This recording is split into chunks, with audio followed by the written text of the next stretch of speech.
Lalo na kung mga kunya na akong taon, mga 52 na ako, mga sobra ng 30. Nagpaparaluyo naman talaga muna ang paghanap kan sira sa mismong kadakulang kang parahana. It's really a big problem with overfishing. With overfishing, you deplete the resources, thus it will affect the livelihood of our fishers. Our fisheries will collapse, and if our fisheries will collapse, then no more livelihood for the fishermen and no fish for us.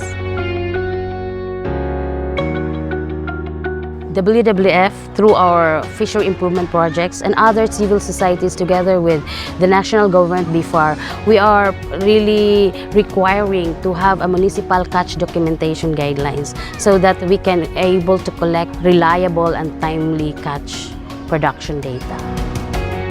There's this data gap. That's really the problem of getting data. Right now, what we have is a paper-based, and we want to have electronic catch documentation. That's why we are collaborating with different providers like Streamr. The challenge around getting good catch data involves a number of different factors.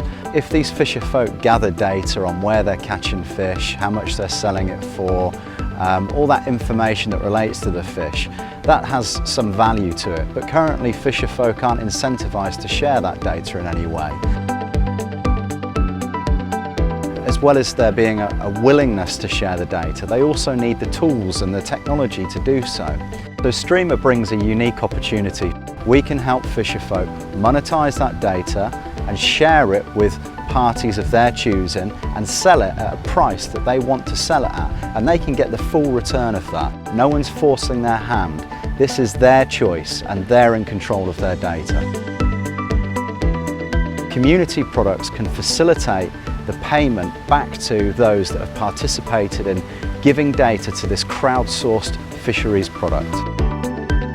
If we take Sarangani Bay in the Philippines, where we know that the fish stocks are now diminishing, if we had every fisher folk within that area sharing their data on whereabouts they're catching the fish, the size of the fish, the quality of the fish, what they're selling it for, and we pushed all of that data into a community product, we could create a product that would give a really good overview of the fish stock levels covering Sarangani Bay.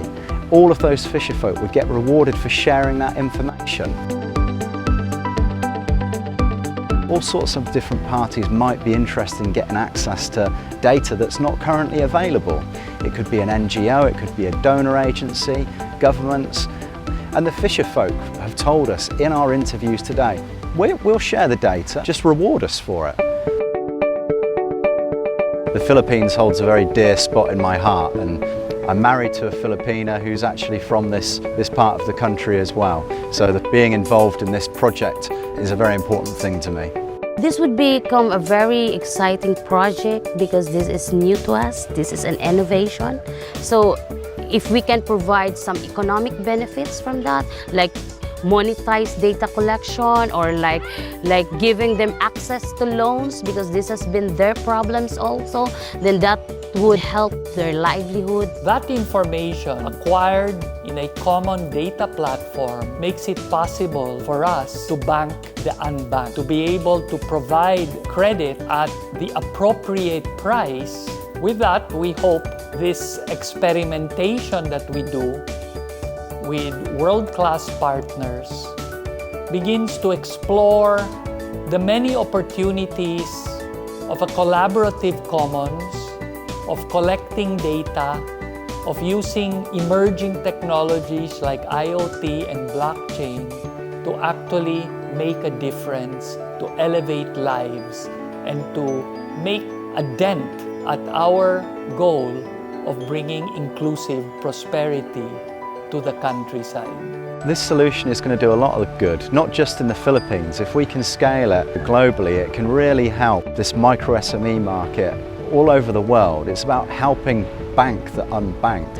And this is where the power of data can really make a difference.